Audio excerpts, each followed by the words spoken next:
Portugal আর DR কঙ্গোর match নিয়ে আপনাদের সামনে আমি একটু বলবো। ম্যাচে পর্তুগালের সঙ্গে ডিআর কঙ্গো যে রেজাল্টটা হয়েছে সেটা অনভিপ্রেত, কিন্তু একটা বড় ম্যাচ খেলার আগে ডিআর কঙ্গো যে প্রিপারেশান নিয়েছে এবং মাঠে তার ইমপ্লিমেন্টেশন ঘটিয়েছে সেটাকে অবশ্যই একজন ফুটবল প্রেমী হিসাবে তারিফ করতে হবে। তার মানে কি পর্তুগাল হালকাভাবে নিয়েছিল আফ্রিকার এই দেশটিকে, যারা কদাচিৎ ফুটবল বিশ্বকাপে এসেছেন? হয়তো তাই, কিন্তু তার মানে পর্তুগালের এমন একটা দুরন্ত মাঝমাঠ সমৃদ্ধ একটা দল, সেই দল কেন জিতে ফিরবে না ডিআর কঙ্গোর কাছে, সেটা নিয়ে কিন্তু একটা প্রশ্ন থাকবে। তবে ম্যাচে কি কি ঘটেছে সেটা একটু ইনডেপথ আলোচনা করার চেষ্টা করছি, যতটুকু আমি যতটুকু ফুটবল বুঝি তার উপর ভিত্তি করে। পরিকল্পনা ছিল, মাঝমাঠে কিন্তু তেমন গতি ছিল না পর্তুগালের। পর্তুগালের মানে ডিআর কঙ্গোর বিরুদ্ধে ম্যাচে কোচের কৌশলগত পরিকল্পনা কাগজে কলমে আকর্ষণীয় ছিল, কিন্তু সেটা বাস্তবে খুব একটা কার্যকর হয়নি। সেটা কিন্তু ক্ষতি করেছে বা বাস্তবতা রূপ দিতে দেয়নি কিন্তু ডিআর কঙ্গো। পুরো ম্যাচ জুড়েই পর্তুগালের মানে একটা একঘেয়ে ফুটবল, ধীর গতির থেকে বলা উচিত যে একঘেয়ে ফুটবল, কেননা তাদের খেলাটা পূর্ব অনুমান করে ফেলেছিল যে তুমি এইভাবে আক্রমণ করবে, আমি এইভাবে রেজিস্ট করবো, তুমি এইভাবে আক্রমণ করবে, আমি এইভাবে রেজিস্ট করবো, তুমি এইভাবে আক্রমণ করবে, আমি এইভাবে রেজিস্ট করবো। এটা একটা দলের কাছে খুব একটা সাইকেলের মতো হয়ে গেছিল, যে কারণে খুব ইজিলি পর্তুগালকে ডিফেন্ড করতে পারছিল ডিআর কঙ্গো। ডিআর কঙ্গো 5-3-2, আপনারা যদি দেখেন এই ছবিতেও দেখতে পাবেন, তারা কিন্তু 5 জন ডিফেন্ডার রেখে খেলছিল, 2 জন ফুল ব্যাক, 3 জন সেন্টার ব্যাক, এবং কখনো তাদের সামনে 3 জন, এবং এই 3 জন তাদের সামনে যে ফাঁকা জায়গাটা 5 জন দাঁড়ালে যেভাবে সামনে 3 জন রেখে যেভাবে হয়, যেদিক দিয়ে বল আসছিল ঠিক সেই জায়গাতে, কিন্তু একেবারে অ্যাটাক নয়, কোনোরকম অ্যাডভান্স ডিফেন্স নয়, তাদেরকে তাদের জোনে নিয়ে এসে ওই 3 জন আর একজন হয়ে যাচ্ছিল পর্তুগিজ উইঙ্গার বা মিডফিল্ডার যারা ছিলেন তারা।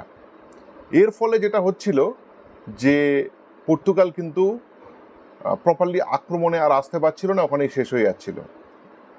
বিল্ড আপে 3-2-5 ছিল পর্তুগালের ক্ষেত্রে, কিন্তু তাদের দূরত্বে একটু সমস্যা ছিল, একটা বড় সমস্যা ছিল। বল দখলে রেখে, এটা আসছি আমি আস্তে আস্তে বুঝতে পারবেন, বল দখলে রেখে পর্তুগাল প্রায় 3-2-5 গঠনে উঠে আসছিল। টিটিনিয়া মাঝে মধ্যে নিচে নেমে এসে 2 সেন্টার ব্যাকের সঙ্গে মিলে 2-2 বেজ একটা তৈরি হচ্ছিল।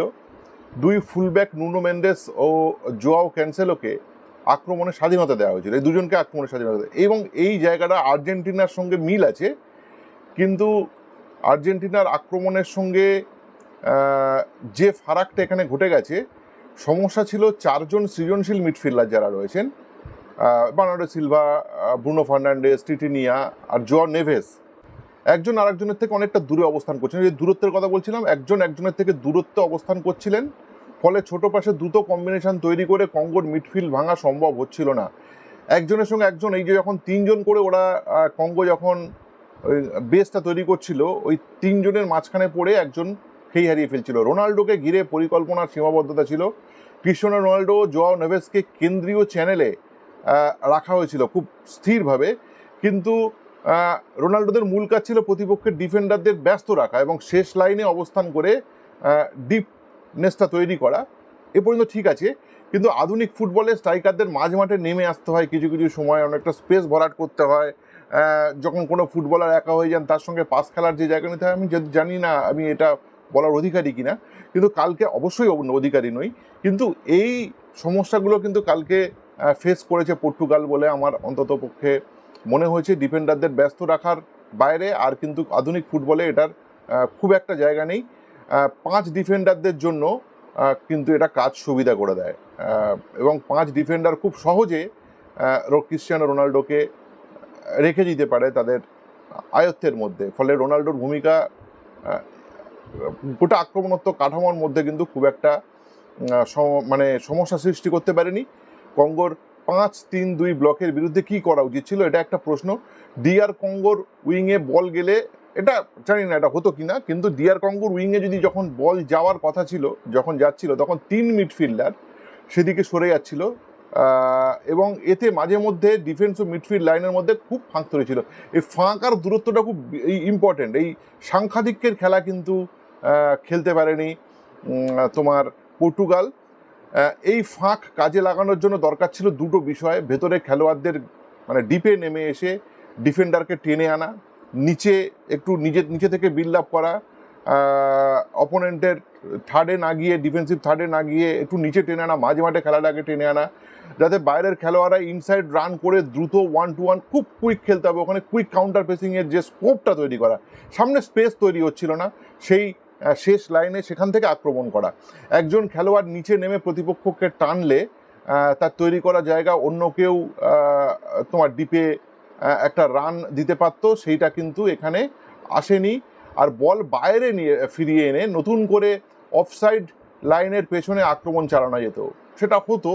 কিন্তু পর্তুগালের খেলায় এই ধারাবাহিকতার মানে যে গতি, সেটা কিন্তু প্রচুর লেভেলের অভাব ছিল, এবং খুব একঘেয়ে একটা আক্রমণ, সেটা কিন্তু খুবই হতাশ করেছে। পর্তুগালের সমস্যা কোনো একজন খেলোয়াড়, শুধু ক্রিশ্চিয়ানো রোনাল্ডো নয়, সমস্যা ছিল শুধু আক্রমণ ভাগে নিজেদের মধ্যে, ফুটবলারদের মধ্যে দূরত্ব। তারা নিজেদের স্কিলের উপর ভরসা রেখেছিল। সবাই একটা হিট সিনেমার হিরোদের মতো, কিন্তু হিট সিনেমা মাঝে মাঝে হিরো ভালো থাকলেও সেই সিনেমা হয়তো ফ্লপ হয়ে যায়। কিন্তু যে যার নিজের মতো কেরামতি দেখানো হয়েছে, কিন্তু এই দলগতভাবে যে আক্রমণ করাটা, একে অপরের পাশে দাঁড়ানোটা কিন্তু এই দলের ক্ষেত্রে হয়নি। এবং কঙ্গোর রক্ষণাত্মক যে ভূমিকা, তাকে টেনে নিয়ে এসে তাকে ডায়নামিজম না করতে পারাটা কিন্তু একটা ব্যর্থতা। 3-2-5 কাঠামো তাত্ত্বিকভাবে সঠিক হলেও খেলোয়াড়দের পারস্পরিক অবস্থান আর গতিশীলতা, যে ফাঁকা স্পেসগুলো তৈরি হয়, সে ফাঁকা স্পেসগুলোকে সঠিকভাবে পরিচালনা করার ক্ষেত্রে কিন্তু আজকে ব্যর্থ হয়েছে পর্তুগাল। এবং সেক্ষেত্রে কঙ্গো একটা খুব কুইক ফুটবল খেলছিল। এখানে একটা জিনিস আপনাদেরকে না বললে নয়, সেটা হচ্ছে প্রথম যে 30 মিনিটের পরে হাইড্রেশন ব্রেক, ওয়াটার ব্রেক, যেটা হাইড্রেশন ব্রেক হয়েছে, এই হাইড্রেশন ব্রেকের পরেই কিন্তু কঙ্গো বদলে যায়। কঙ্গো প্রথমে বল ছেড়ে খেলছিল মাঝ মাঠে, সেইভাবে গুরুত্ব দিচ্ছিল, তারা কনসেন্ট্রেট করছিল মাঝ মাঠে, কিন্তু প্রেস করছিল না। যখন হাইড্রেশন ব্রেক যখন হয়, এগুলো একটা সংকেত হয়েছে। এখনকার হাইড্রেশন ব্রেকটা খুব ইম্পর্টেন্ট হয়েছে। একটা টিমের প্যাটার্ন অফ প্লেয়িং কিন্তু বদলে যাচ্ছে হাইড্রেশন ব্রেকের পর। এবং তারা হাইড্রেশন ব্রেকের পর, প্রথম হাইড্রেশন ব্রেকের পর তারা কিন্তু টিমটাকে আরও একটু প্রেসিং করা শুরু করে এবং নিচে থেকে বিল্ড আপ করা শুরু করে, যেগুলো কিন্তু প্রত্যুত্তর সেই মুহূর্তে দিতে পারেনি। হয়তো ভেবেছিল একটা ছোট দল, সে এইভাবে কতক্ষণ আর টানবে, কিন্তু বিষয়টা তা নয়। এই বিশ্বকাপে কিন্তু ছোট দল বড় দল বলে কিছু নেই, সবার মধ্যে কিন্তু সেই লেভেলের পোটেনশিয়ালিটি আছে, এবং তার কিন্তু প্রমাণ আজকে কঙ্গো এখানে দিয়ে গেল। কিন্তু তা সত্ত্বেও বলার, ম্যাচের ফলাফল এক হলেও প্রথমার্ধে যে ফুটবলটা খেলেছে পর্তুগাল, ওভারঅল যে ফুটবলটা পর্তুগাল খেলেছে, সেটা কিন্তু মাইন্ড ব্লোয়িং ছিল।